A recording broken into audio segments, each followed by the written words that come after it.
For more insight into how the White House's declaration will help the response, we're joined by Dr. Peter Chin-Hong, infectious disease expert at UCSF. Doctor, always appreciate your time. You've been calling for a national strategy. The issue has obviously been vaccine supply. So how can this help bolster getting more shots in arms? I think everyone's focused on vaccine because that is probably going to be our way out of this, our salvation, but we just don't have enough of it.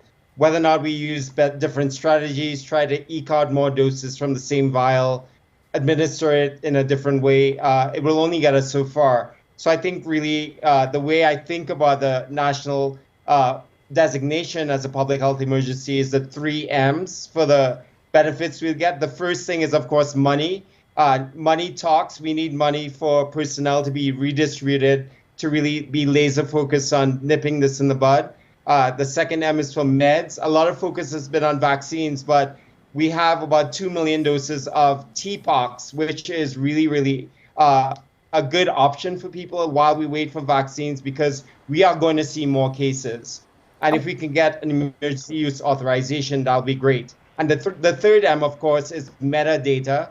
Of course, I use meta because something had to begin with M, but it means that the different states and communities need to communicate with each other, because right now we're acting like Vaseline on our eyes. A jurisdiction doesn't even have to give their data to the CDC. We do during COVID because it was a public health emergency, but not consistently during monkeypox. You just touched on this here. We're talking about the officials that are considering dose sharing or splitting a single dose multiple ways. Do you think that's the best thing to do? Is it time for that? You know, I think it's a good response. That's what the WHO is also thinking, because there are only 19 million doses, I think, for the whole world. We're taking a big share of that. So there has to be a way to think about splitting the doses. I think the immunologists are working on that to make sure it's of the right efficacy. And I trust in our public health leaders, when they do choose that route, that it will be sound and associated with a robust immune response. But it's still not going to be enough. We need millions and millions more. Even if you look at San Francisco, we have a fraction of the 70,000 shots that public health thinks we really need in San Francisco. Doctor, in addition to the 3 M's that you talked about, part of this declaration is also driven towards education and awareness. How important is that piece, especially as the LGBTQ community feels like they're being stigmatized here? It's a huge deal, Greg. We already have reports of phlebotomists in other parts of the country refusing to draw blood from monkeypox patients, which makes no sense from an infection transmission perspective. If you're drawing blood from other infectious diseases like HIV, it's completely safe if you make the right choices. We have reports of people on trains taking pictures of people they think have monkeypox and posting it on social media.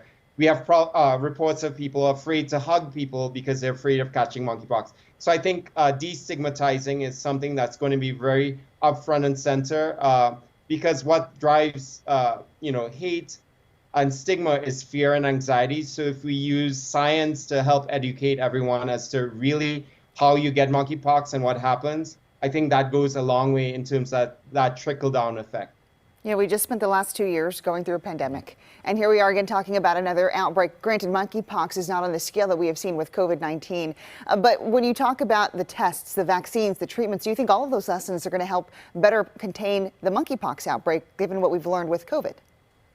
Well, I think, Christina, we failed the first test, which is that speed is everything, and I think we didn't act enough. The longer you wait, the more expensive it's becoming, because if you think about what happened in May or April, when there were a trickle of cases, you could have used very few vaccines to then cordon off the area. But again, there were challenges. But the longer we wait, the more and more vaccines you're going to need. So it becomes a self-fulfilling prophecy of doom. But, on the bright side, having this designation is going to make a big difference. Yeah, absolutely. Dr. Peter Chin-Hong, infectious disease specialist at UCSF, thanks so much for joining us. Always appreciate your time. Thanks so much, Greg and Christina.